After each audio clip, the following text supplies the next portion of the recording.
생명위원회가 어떤 일을 하는 곳인지는 혹시 아시는지 모르겠어요. 혹시 본당에서 그 가정생명분과 일을 하시는 분 계시나요? 한번 손 한번 들어보세요. 네, 거긴 안 계시는군요. 네. 네, 생명위원회는 사실 그 예전에 황우석 박사가 인간 그 배아를 연구로 해서 뭐 치료제를 약을 만든다. 그 황우석 사태를 계기로 해서 그때 그 황우석 교수의 연구가 윤리적인 문제가 있다 해서 그 반대 목소리를 낸 유일한 곳이 우리 가톨릭 교회이거든요. 그래서 그때 서울대교구에서 2005년에 황우석 박사가 그 연구했을 때 그것이 잘못됐다, 문제가 있다 지적을 하면서, 근데 그때 우리 교회가 굉장히 많이 또 공격을 받았어요. 워낙에 언론이나 정부에서 황우석 박사가 정말 중요한 일을 하고 있고 이것으로 우리가 뭐 난치병 환자도 치료할 수 있고 많은 돈을 벌 수 있다 이렇게 홍보를 했기 때문에 교회가 윤리를 내세우면서 왜 발목 잡느냐는 식으로 교회를 공격했죠.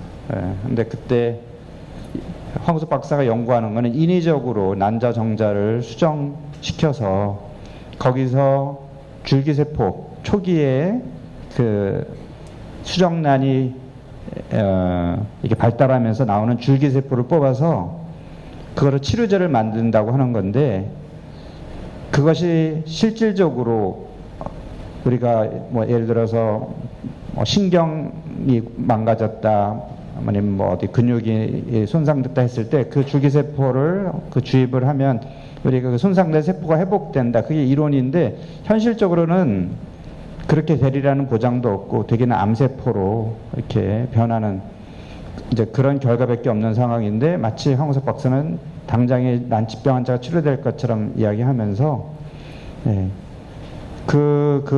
그러면서 그 배아가 사실 인간 생명이잖아요. 인간 생명인데 그걸 실험 도구로 말하자면 사용하는 거죠. 그리고 거기서 줄기세포를 뽑아내면 그 배아는 죽는 거고요. 그런 연구는 허용된 나라가 몇 개 되지 않고 대부분 나라에서 금지하고 있는 그런 연구입니다. 그래서 그것이 계기가 돼서 우리 신자들의 배아가 뭔지 줄기세포가 뭔지도 잘 모르고 그런 상황에서 우리 교회가 생명에 대한, 생명의 존엄성에 대한 그런 올바른 가르침을 다시 제대로 전하고 또 우리 교회 안에는 가톨릭 의과대학이 있고, 그래서 의과대학에 배아줄기가 아니라 사실은 성체줄기, 우리 성인의 몸에도 줄기세포가 있습니다. 지방세포도 그렇고 골수라든지 그다음에 탯줄, 제대혈이라고 부르는 여러 우리 몸 안에도 그런 줄기세포를 만들 수 있는, 그래서 어른의 몸이라고 해서 성체, 우리 성체성사 그 성체가 아니고 어른의 몸 성체, 거기서도 줄기세포를 추출해서 세포 치료를 할 수가 있거든요. 그래서 그것을 지원을 해주겠다. 그래서 그 당시에 서울교구에서 100억의 돈을 모아가지고 세포치료 사업단을 지원을 하면서 성체줄기세포, 그 다음에 생명의 신비상을 만들어서 그런 성체줄기세포 연구를 통해서 난치병 치료에 공헌한 생명과학자들, 그 다음에 어떤 인문학이라든지, 그 다음 실제로 또 어떤 활동을 통해서 생명의 존엄성을 고취한 분들에게 상을 주는, 그래서 생명의 신비상을 그때 만들었죠.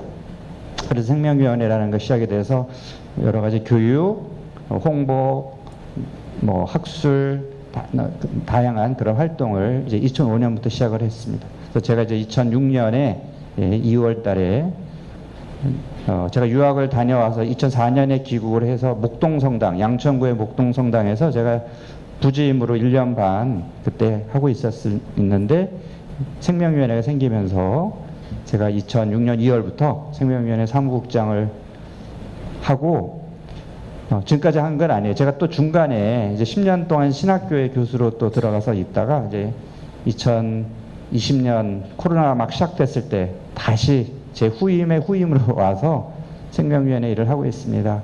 그래서 평화방송 그 TV에도 토크 콘서트 포유라고 하는 프로그램에 어떤 넓은 의미에서 생명은 정말 생명을 살리는 일, 그리고 좀 가난한 사람들에게 아름다운 그런 사랑의 나눔을 하는 수도자들, 사회복지단체, 그 다음에 환경운동 이런 분들을 이렇게 초대 손님으로 모셔서 대담하는 그런 프로그램이 있어요. 그래서 토크 콘서트 포유 평화방송 돌리다가 보시면 워낙에 평화방송 재방송을 많이 해주기 때문에 어느 시간대 보통 목요일 날 저녁 때쯤에 보통 많이 하는데 한번 보시면 좋을 것 같고요. 그렇게 생명운동을 하면서 저도 별로 관심이 없었던 성, 생명, 사랑, 혼인과 가정 이런 주제를 저도 공부를 하고 또 연구하면서 강의도 하게 되었습니다. 생명과 사랑은 떨어질 수가 없고 또 우리 인간 삶 안에서 또 남성과 여성으로서 남녀 간의 사랑, 또 혼인, 가정, 또 새 생명의 탄생, 또 그런 와중에서 성에 대한 인식, 성교육 이런 것도 떨어질 수가 없죠. 그래서 모든 것이 사실은 이런 주제들이 다 통합이 되어야 합니다. 그래서 저도 처음에 생명운동을 하면서 우리 교회가 사실 많은 관심을 갖고 있는 주제가 사실 낙태 문제였죠. 1960년대 이후에 서양은 낙태를 점점점 합법화해서 특히 여성 페미니즘이라고 우리 부르는 여성 운동이 유럽, 미국에 활발해지면서 낙태도 여성의 권리다 이런 얘기들이 나오기 시작을 했어요. 그러나 지금 그 미국도 이제 사회 분위기가 바뀌어서 1973년에 헌법재판소 거기는 이제 대법원이죠. 연방 대법원에서 낙태는 헌법상의 권리다라고 선언을 한 것을 이유로 낙태가 굉장히 많이 이제 늘어나면서 미국도 생명운동이 굉장히 크게 일어납니다. 또 생명대행진이라든지 그래서 지금 50년 딱 지났죠. 50년.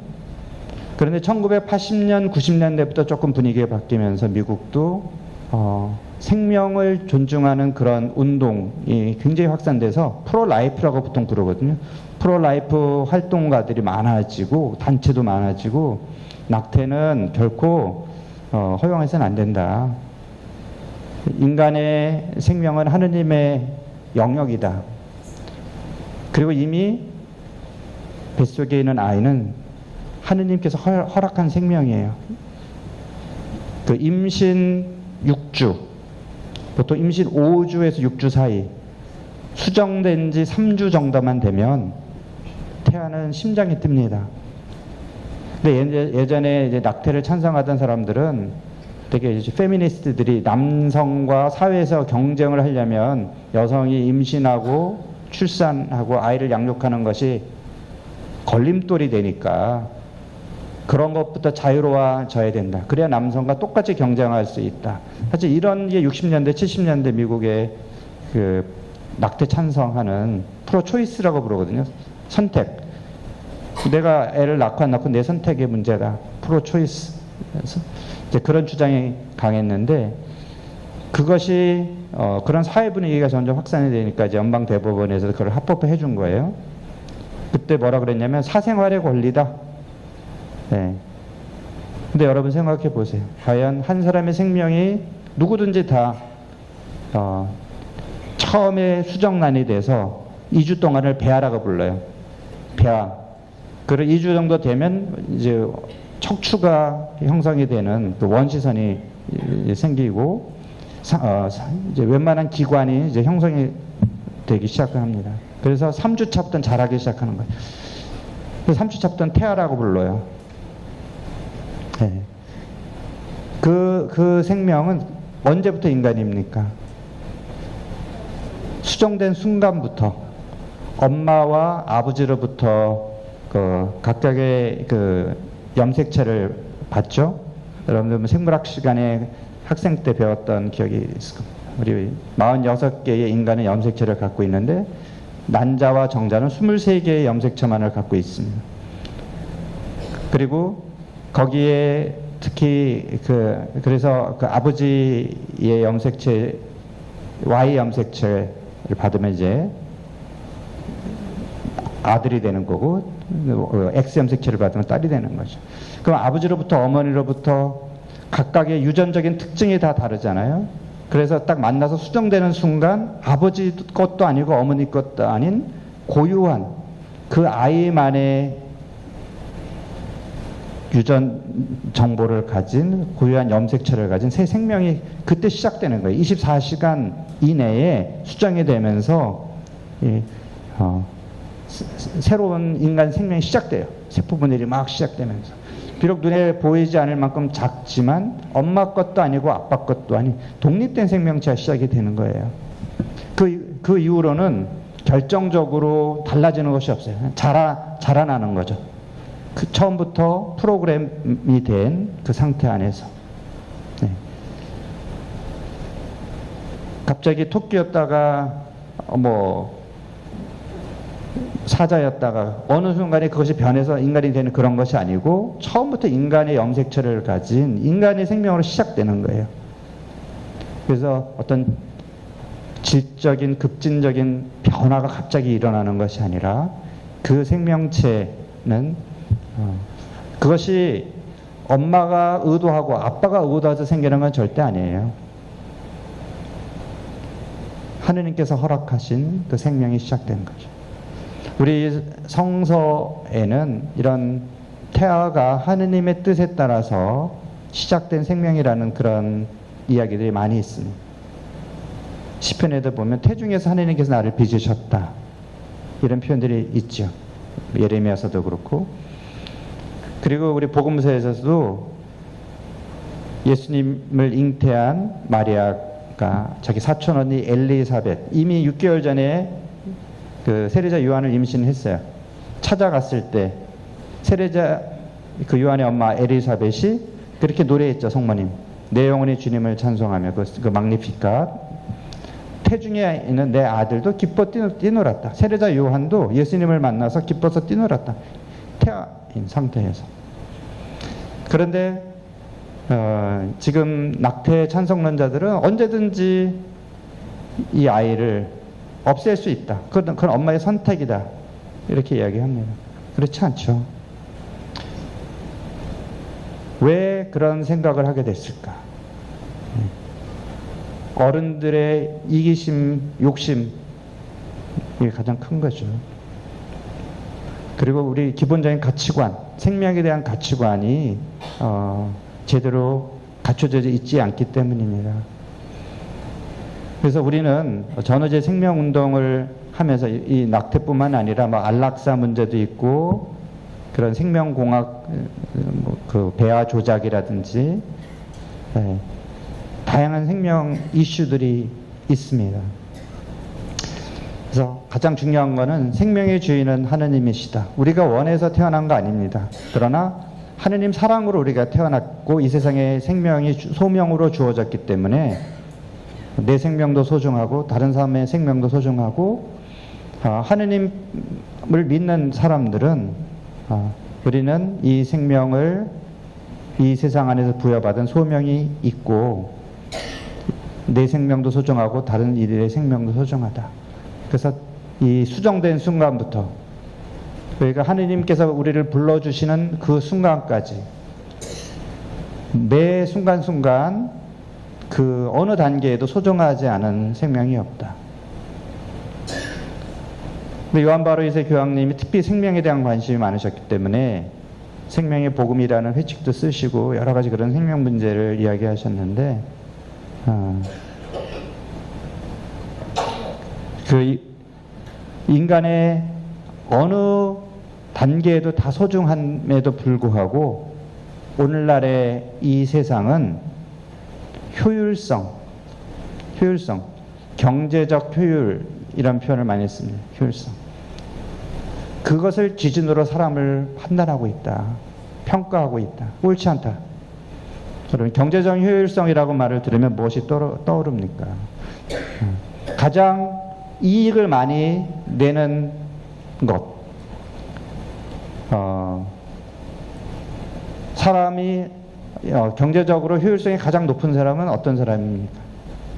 건강한 남성, 한 중년? 그쯤 되겠죠. 제일 사회에서 돈을 많이 벌 수 있는 그런 자리에 있기 때문에. 그러면 효율성이 떨어지는 사람은 누구입니까?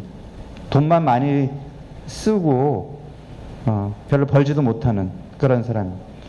아이들 돈 많이 들죠. 요즘 아이들 안 낳겠다고 하는 이유 중에 하나가 아이들은 아이 키우는데 돈이 많이 든다 아닙니까?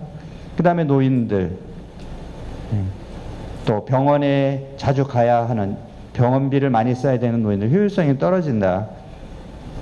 그런 기준으로 사람을 지금 바라보는 시대가 됐다라고 교황님이 한탄을 하셔요. 그런 시각은 복음적이지 않고 교회적이지 않습니다. 어느 누구도 하느님 앞에서는 다 귀한 존재라는 것이죠. 예수님께서 세상에서 가장 보잘것없는 사람, 가장 작은 사람 하나에게 해주는 것이 나에게 해주는 것이다. 하느님 나라의 가치관은 이 세상의 가치관과 다르다. 이 세상은 돈, 그런 경제적인 효율성, 그다음에 외모, 외적인 것, 또 사회적으로 남들에게 이렇게 좀 우러러 보이는 그런 것들을 추구하는 사회지만, 우리가 늘 성경에서 접하는 건 뭡니까? 하느님은 외적인 걸 보지 않으신다. 사람의 마음을 보신다. 가장 작은 사람에게 해주는 것이 바로 나에게 해준 것이다.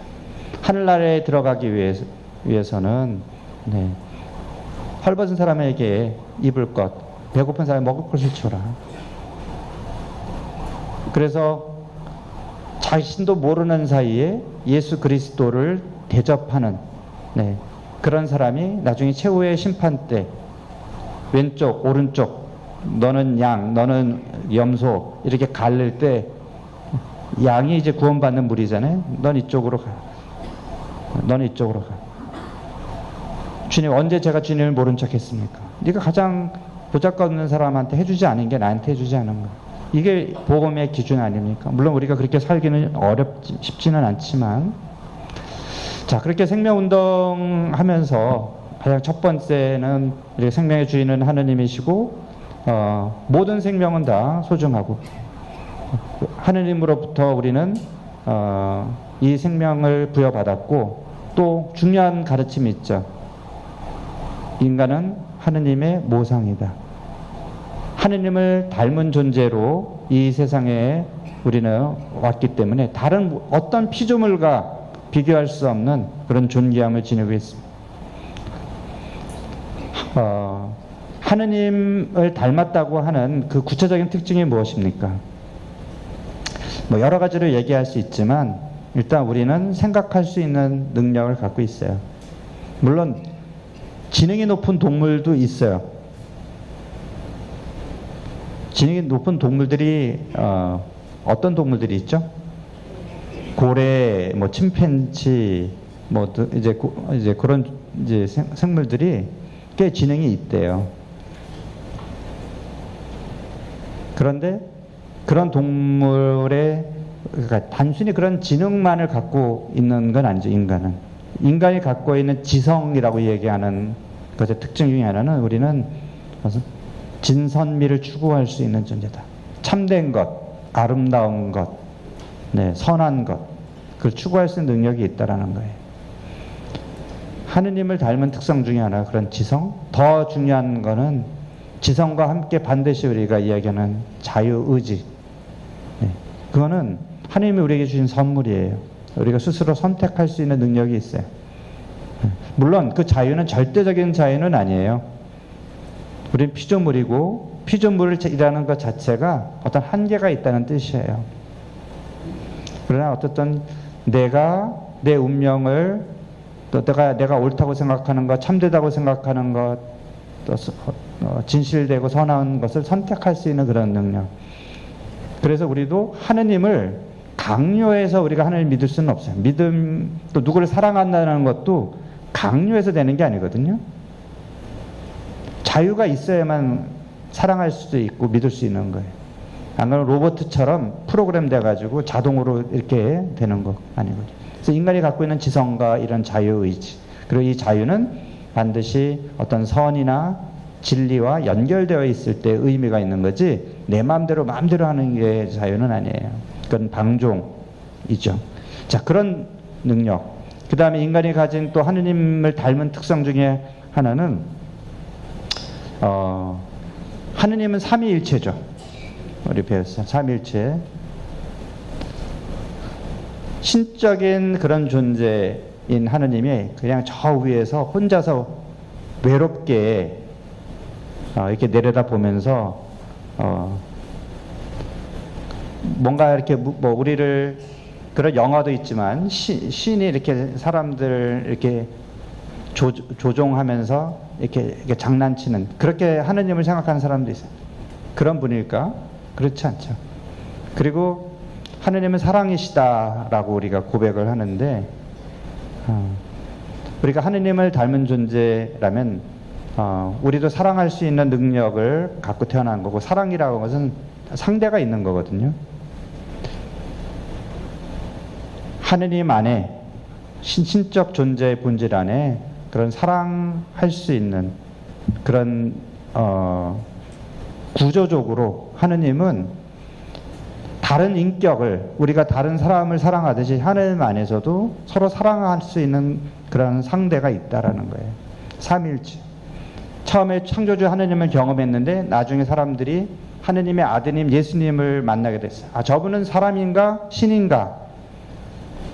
예수님이야말로 참된 인간이며 동시에 하느님의 아들이며 신성을 지닌 분이시구나. 그리고 성령을 체험해요. 하느님이 주시는 힘, 또 예수님이 보내주시는 위로자, 그리고 우리에게 어떤 지혜를 주시고 힘을 주시는 분. 하느님은 성부, 성자, 성령이 계시는구나. 그럼 이 세 분은 어떤 관계야? 이렇게까지 가게 된 거죠. 하느님은 한 분이라고 우리는 구약시대 때부터 알았는데 하느님의 아들이 계시다.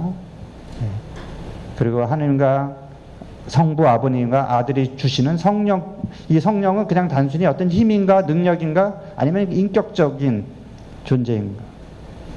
그래서 삼위일체 교리가 점점 형성이 되는 거예요. 삼위 할 때 그 위격은 인격이라는 말과 같은 뜻이에요. 독립적으로 어떤 역할을 하시는 거예요. 그런데 성부께서 어떤 일을 따로 하실 수 있고 성자께서 어떤 일을 따로 하실 수 있고 성령께서 따로 하실 수 있는데 성부, 성자, 성령이 온전히 또 하나이시다. 이것이 무슨 말인가? 성부, 성자, 성령은 사랑 안에서 너무나 서로를 잘 알고 이해하고 그래서 하나일 수밖에 없는 그런 존재이시다. 삼일체 하느님을 닮은 우리 인간은 그러면 어떻게 이 삼일체가 드러나는가 하는 거죠. 그래서 우리 인간도 사랑 없이는 살아갈 수 없는 존재다. 그래서 이 사목헌장의 2차 바티칸 공의의 문헌 중에 그런 표현이 있어요.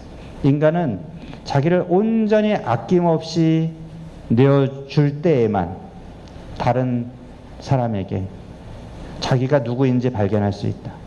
이게 무슨 말일까요? 자기를 발견한다라는 건 인간이 어떤 존재인지를 알 수 있다.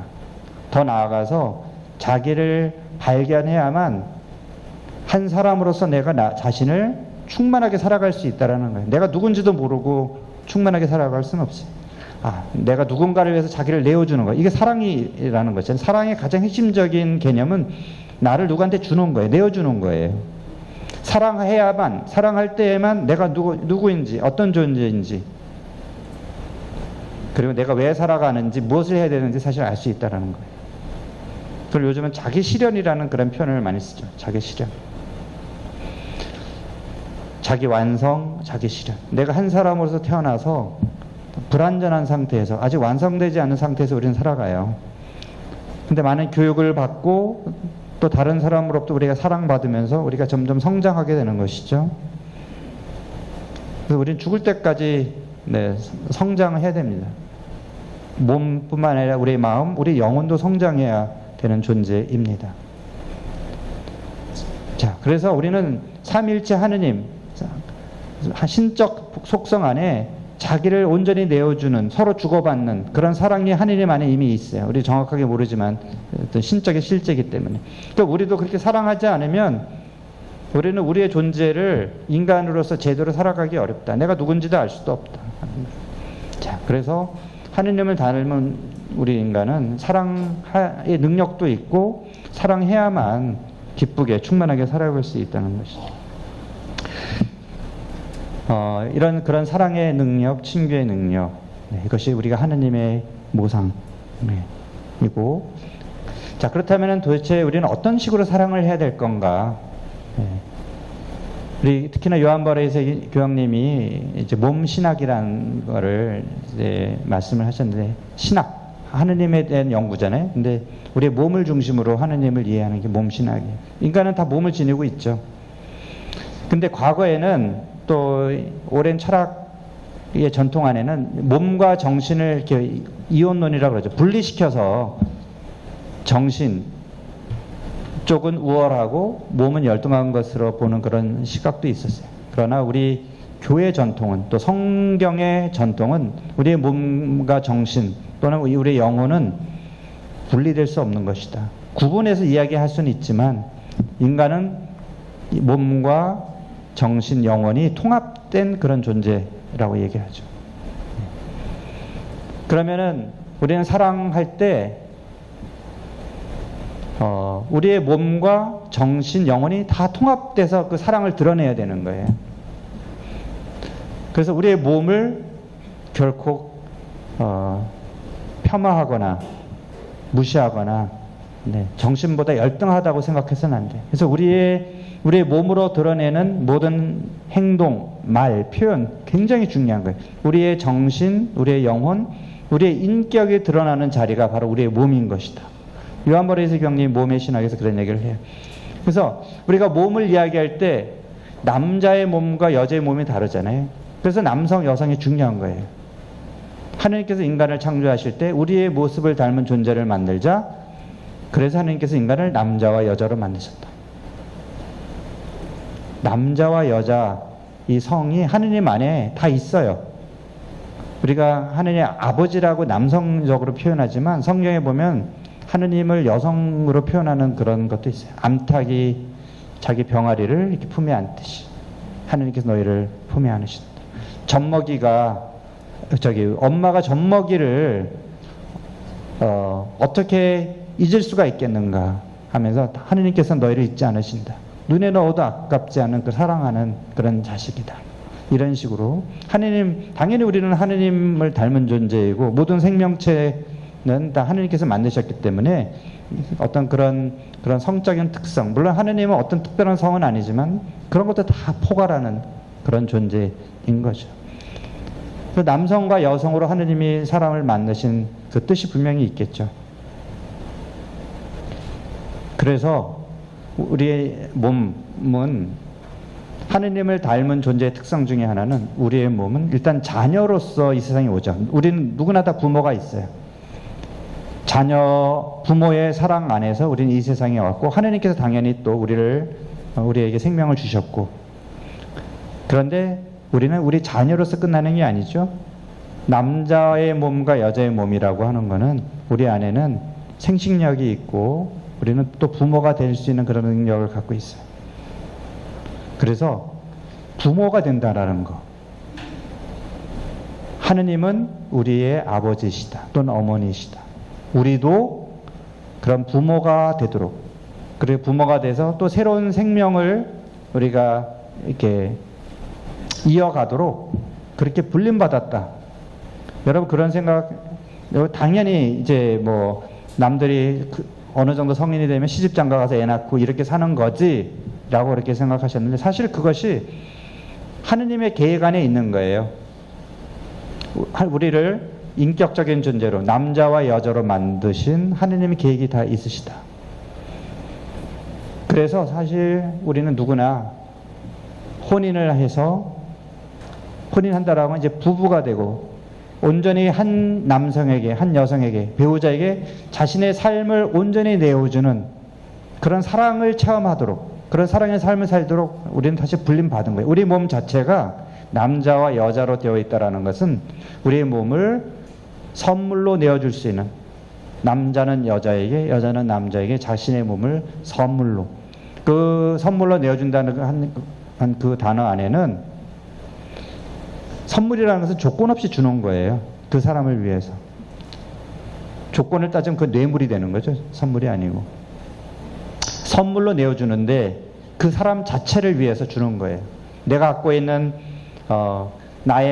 내 몸 안에는 나의 마음, 생각, 나의 정서, 내 미소, 따뜻한 나의 온기, 이런 것까지 다 포함되는 거예요. 한 사람에게 내가 그것을 온전히 줄 수 있다라는 거.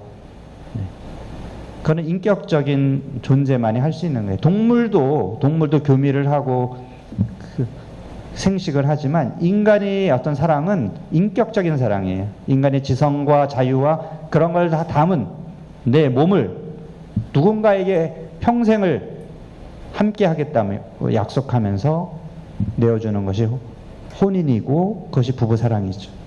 굉장히 큰 일이고 그것 역시 우리를 남자와 여자로 만드신 하느님 뜻 안에 있는 거예요.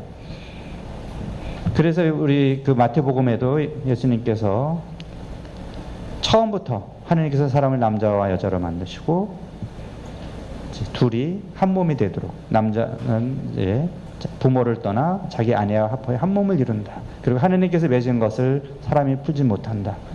이렇게 남녀의 결합은 하느님의 뜻이었다라는 거죠. 요한복음에서 교황님은 몸신하겠는데 왜 이렇게 세상에는 이혼하고 사람들이 서로 미워하고 그렇게 됩니까? 처음부터 그랬던 건 아니다. 근데 인간의 어떤 죄, 원죄 때문에 그런 일들이 일어나는 거죠. 그래서 요한복음에서 교황님은 그 원래의 하느님의 축복의 상태, 처음부터 인간을 아담과 하와를 만드셨을 때 그 본래의 상태로 돌아가야 된다. 우리가 여기 치유, 회복 이런 얘기 많이 하지만 우리는 다 귀한 존재로 태어났고 순수하게 하느님께로 받은 그 우리의 아름다운 인격, 내 정신과 마음과 영혼을 누군가에게 선물로 내 몸을 통해서 줄 수 있는 그런 존재로 하느님께서 이미 만드셨다는 거예요. 요즘 이제 보면 젊은이들이 혼인도 하지 않고 나는 비혼이다. 아예 미혼이란 말 쓰지 않고 비혼. 내가 미혼은 뭔가 타이어에서 결혼을 못한 것처럼 느껴지니까 나는 적극적으로 선택했다. 자랑스럽게 얘기를 합니다. 세상에서 내가 제일 소중해. 내가 내 세상에서 직장 생활하면서 뭔가 커리어도 쌓아야 되고 돈도 많이 벌어야 되고 집도 사야 되고 언제 연애하고 뭐 애 낳고 그럴 시간이 어디 있어. 거기에다 에너지 쏟고 싶잖아. 이렇게 얘기합니다. 그러나 그거는 저는 분명히 얘기할 수 있어요. 하느님의 뜻이 아니에요. 물론 혼자 살 때는 그렇다면은 그만한 혼인을 해서 누군가에게 온전히 삶을 또 이렇게 자기의 어떤 몸과 마음을 선물로 내어주면서 사랑하면서 아이를 키우고 아이를 키우는 통해서 내가 부모의 사랑을 깨닫고 내가 부모로서 또 온전히 내어주는 하느님의 마음을 이해할 수 있는 그런 그만한 가치가 있는 삶을 살 때 독신으로 혹시 필요하다면 그 의미가 있는 거죠. 내가 혼자 이기적인 마음으로 혼자 편하게 살기 위해서 혼인하지 않는다. 그거는 하나님 뜻이 아니에요. 성직자 수도자들이 혼인하지 않는 이유는 결혼하기 싫어서 안 하는 게 아니에요. 저 소개할 때 저 여자 굉장히 좋아합니다. 이렇게 저에게 어렸을 때부터 영향을 가장 많이 준 사람 다 여성들이었고 뭐 엄마부터 시작을 해서 저에게 사제가 되면 좋겠다라고 저 중학생 때 저에게 잘해주셨던 수녀님, 그리고 초등학교 때 저를 성당에 가게끔 한 결정적인 이유 중에 하나였던 동네 여자친구, 성당 다니는 애였더라고요. 이게 알고 보니 제가 성당을 초등학교 5학년 때부터 다녔는데, 아무튼 이게 저한테 영향을 준 여성이죠. 근데 제가 그리고 이제 고등학교 때 사제 성서를 고민할 때 제일 고민 중에 하나가 과연 혼자 사는 것, 결혼하지 않고 사는 것, 이렇게 외로울 텐데. 그런 걸 고민했던 사람이죠. 그런데 성소라는 거는 정말 강력한 힘이 있어요. 그럼에도 불구하고, 예, 뭐 천국의 열쇠 같은 소설을 보면서 감동하고 나도 이 치점 신부님처럼 살고 싶어, 이런 마음이 막 불길이 막 일어나는 거죠. 하느님의 부르심인 거예요. 그런 걸 통해서 그 신부는 결혼하진 않지만, 예, 그 어떤 그 사랑을 하느님 나라를 위해서 온전히 제가 또 저의 삶을 봉헌하는 거잖아요. 요즘 젊은이들은 일생을 건 투신, 봉헌, 이런 거를 두려워하죠. 그런 거에 대한 개념도 잘 모르고 두려워합니다. 그러나 온전히 자기의 삶을 건 헌신, 투신, 이런 것이 얼마나 가치 있는 일인가.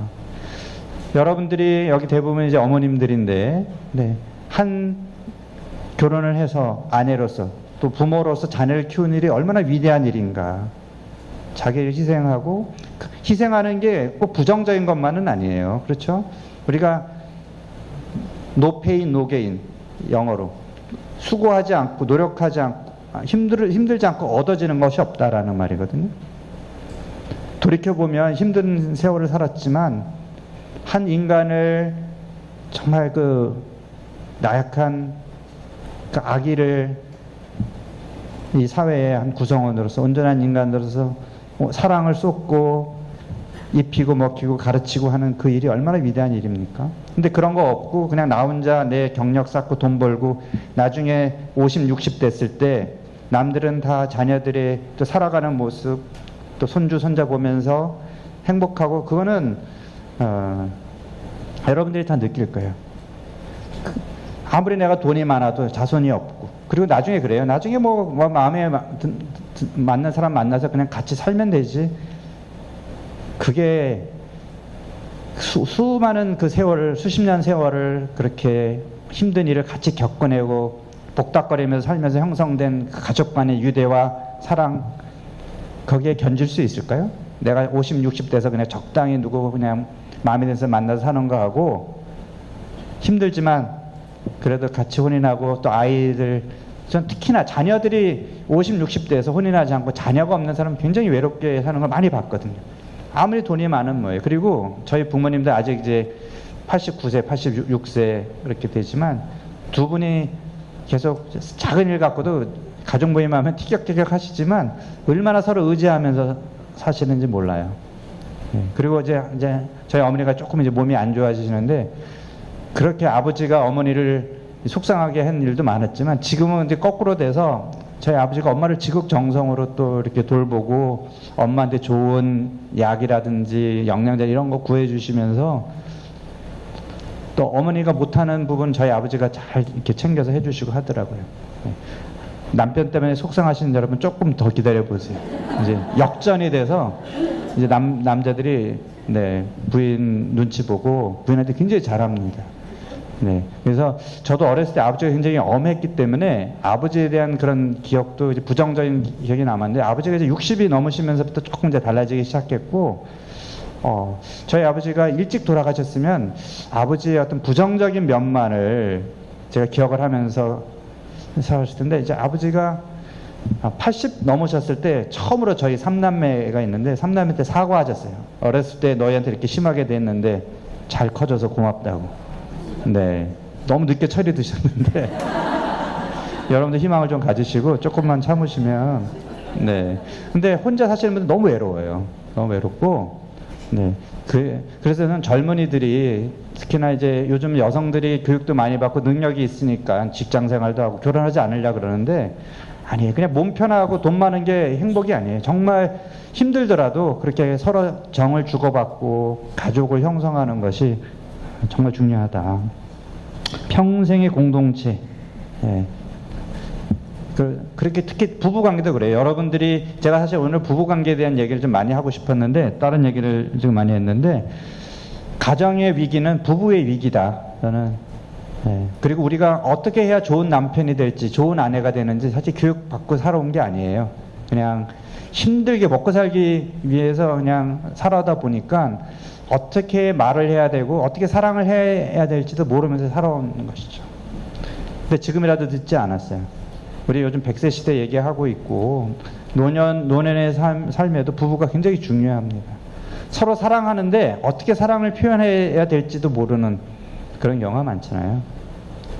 그래서 제가 그 프란치스 교황님이 2016년에 사랑의 기쁨이라고 하는 그 교황 권고를 내셨는데, 거기에 이제 여러 가지 그 부부 사랑의 특성에 대해서 이렇게 뭐 여러 가지가 있지만, 예를 들어서 아까 말하는 그 삼위일체의 사랑과 일치를 반영하는 것이 부부 사랑이다. 네. 성경에 하느님 사랑을 가장 우리 삶 안에서 비유적으로 알 수 있는 것이 부부 사랑이에요. 성경에 많이 이야기하죠. 하느님 우리를 이렇게 사랑하시는데 그 사랑, 부부 사랑. 그리고 그리스도가 교회를 사랑하는 그 사랑이 또 부부 사랑으로 사도 바울가 묘사하죠. 성경에 특히 바울 사도가 그 아내는 남편에게 순종하십시오, 이런 표현을 여러 번 해요. 그러니까 이 바울 사도가 그 여성 차별주의자 아니냐, 남성 우월주의 아니냐, 이런 이제 비판을 또 받긴 하는데, 그것만 얘기하는 게 아니에요. 바울 사도는 그 정말 그리스도 세례를 받은 우리는 남자 여자도 다 따로 없다. 그리스인, 이방인, 유대인 다 구별할 거 없다. 다 그리스도 안에서 우리 하나다 얘기를 하잖아요. 그런데 이제 부부관계 얘기할 때 남편은 아내를 내 몸처럼 사랑하십시오. 교회를 위해서 십자가에서 피를 흘린 신랑이신 그리스도, 신부인 교회를 위해서 피를 흘린 신랑인 그리스도처럼 남편 여러분, 아내를 위해 자기 목숨을 바칠 수 있어야 되는, 그렇게까지 얘기를 해요. 나를 위해서 목숨을 바치려는 사람한테 뭐 순종해 주는 거, 그렇게 뭐 좀 해주지 뭐, 이렇게 좀 넓은 마음으로 우리 부인들은 그렇게 생각해 주면 좋을 것 같아요.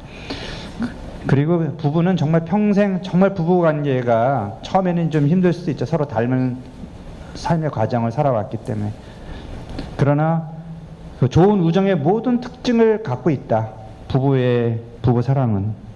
프란치스 교황님 그렇게 얘기합니다. 단순히 어떤 성적인 그런 열정, 매력, 그런 걸 넘어서서 정말 부부가 가장 좋은 친구라는 거예요. 서로 가장 친밀하고 믿을 수 있고 견고한 그런 관계 안에서. 근데 그렇게 하려면 하느님 은총이 필요하다. 그래서 우리가 늘 가정 안에서 부부가 서로 기도하고 우리 마음 안에 있는 이기심이나 부족함을 하느님 은총으로 채워줄 때 부부는 가장 나의 배우자는 그 좋은 선물이라는 거. 상대방을 존중하는 눈길로 서로를 바라보십시오. 부부가 그렇게, 그래서 서로 기쁨과 아름다움을 함께 서로에게 줄 수 있습니다.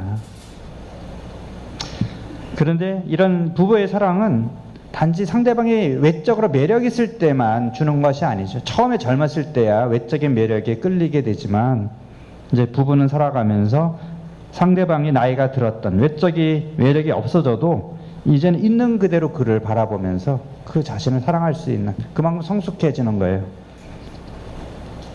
그런 눈길을 서로 갖고 서로를 바라보라고 권고를 합니다.